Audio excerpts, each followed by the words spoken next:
heartfelt namaste. I, Anuradha, would like to thank all of you for subscribing to our YouTube and our Spotify channels and writing in your comments and suggestions. If you have not subscribed to our Spotify channel, please do so that you can listen to all the videos in the audio form at one place in one go. Sir, a warm welcome to you, sir. Today, it's a pleasure to get Chandrasekhar Sharma ji on board because his book on Bhavarath Ratnakar is also being published. Sir, first and foremost, congratulations to you on publishing of your book, sir. Yeah, it is under publication. Yeah. Okay, sir. So, when it comes out, do let us know about it, sir. So, Bhavarath Ratnakar, before I begin, please can you tell us something about Bhavarath Ratnakar, sir? See, Bhavarath Ratnakar, by its very name, talks about the meaning of bhavas, the ocean of meaning of bhavas. What do bhavas represent, how they manifest, and how we should try to analyze them in a chart, is what is said. Now, does it mean it only is limited to bhavas? No. Obviously, the planets owning those bhavas, their karakatvas and everything. And the science is being looked at from a different point of view by the great Ramanujacharya, is the author of the book. It has a long list of various things about vehicles, about tests, about the spouse, and so many other things. They have divided into different chapters. It is, though it's a slim book, it has too many shlokas. I mean, unlike Laghu Parashari, which has about 47 or 49 shlokas, this is more number of shlokas. But every time the lagna is given importance because bhavas arrives from the lagna. Lagnas. So the first chapter is about Mesha lagna, Vrishabha lagna, and then it is not in a particular order. Like a made to order book has a very systematic way of putting things, like that. If I talk about Mesh lagna, then I talk about everything related to Mesh. No. In case of Dhanu lagna, you might find only 3 or 4 aphorisms. Because this is Ratnakar, no? See, the gems from the ocean.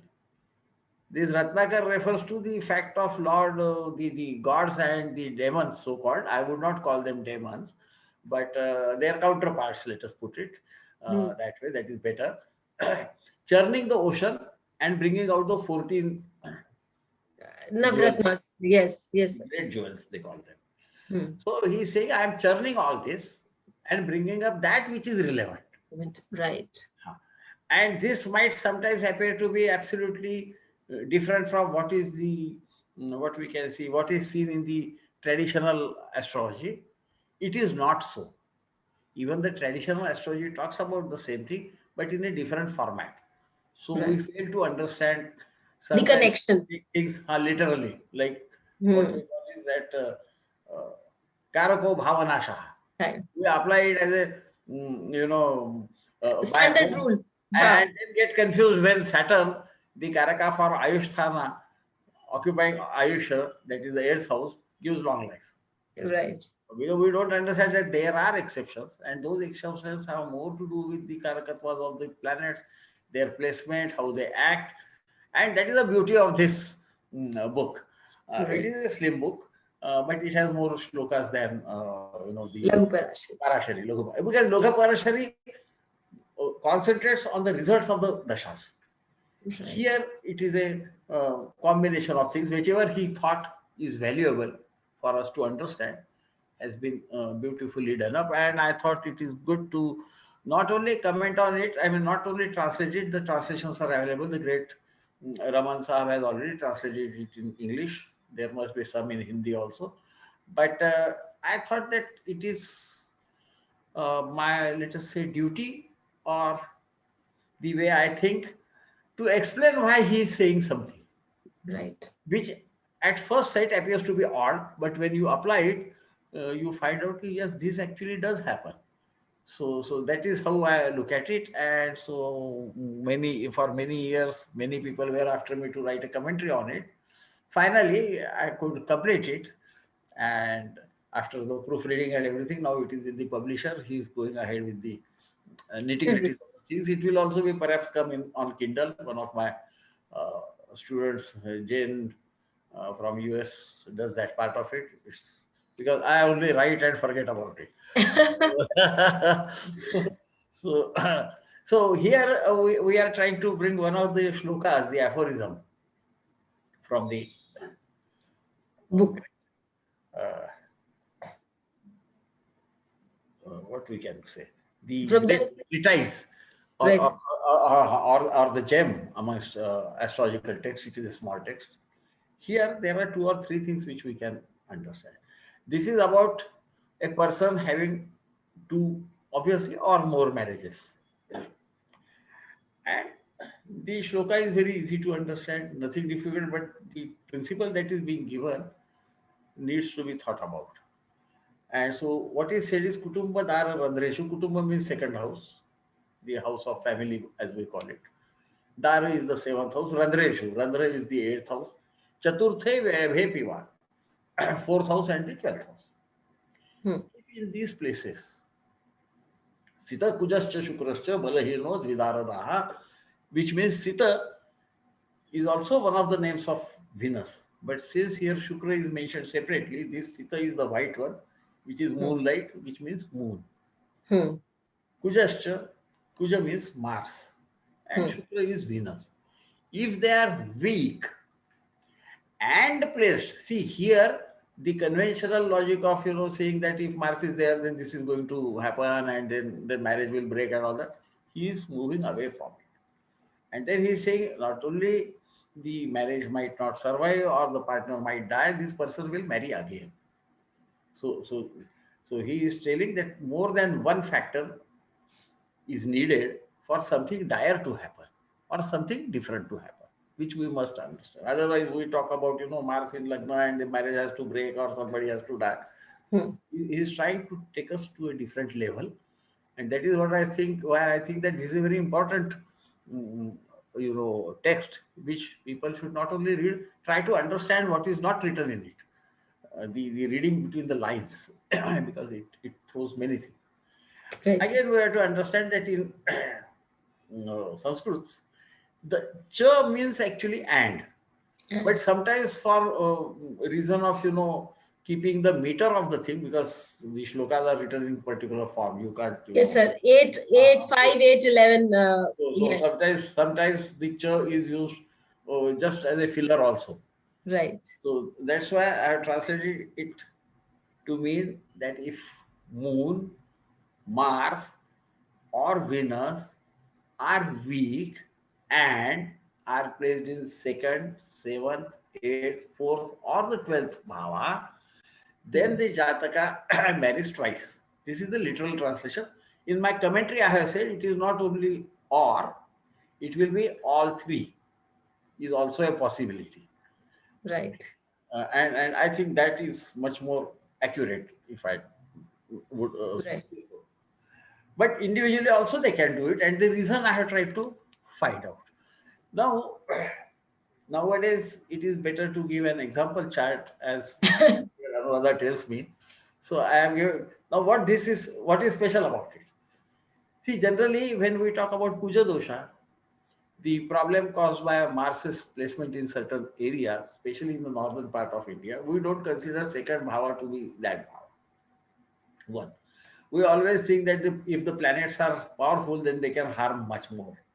Here he is going the other way around. He says they have to be weak also and placed in the second bhava. So second bhava and Mars combination, because Mars in second bhava can break the marriage. That is Hmm. there by Jatak Parijata. It is not out of my imagination. So I am a traditional and more orthodox type of person. So, but here Mars there perhaps gives different marriage, but again the person marriage. That might be the idea behind it. Now this is the chart of the great Michael Jordan. What we see here. Here we see all three happening at the same time. The one of them is not very apparent unless we look at the Navansha that it occupies.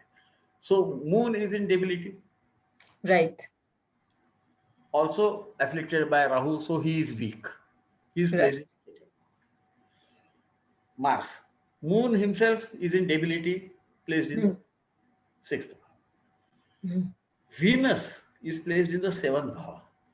Now, if you look at the degrees of the Venus, you will find that he is in the sixth Navamsha, which is Virgo Navamsha. So he is in debility in the Navamsha chart, and therefore will give results of debility in the seventh house. So what happened? Did he marry twice? So let us check. And what we see is because of this, he married Juanita in September 1989 or so, divorced on 29 December 2006, when the dashas of Venus, Ketu acts like Mars, Yes. Saturn, because the reverse principle is there. If two consecutive, Right, like we studied in Lagu Parashari. as we studied in Lagupari, and Venus. This was the Prana Dasha when their marriage broke. On 27th April 2013, he married Yvette Prieto.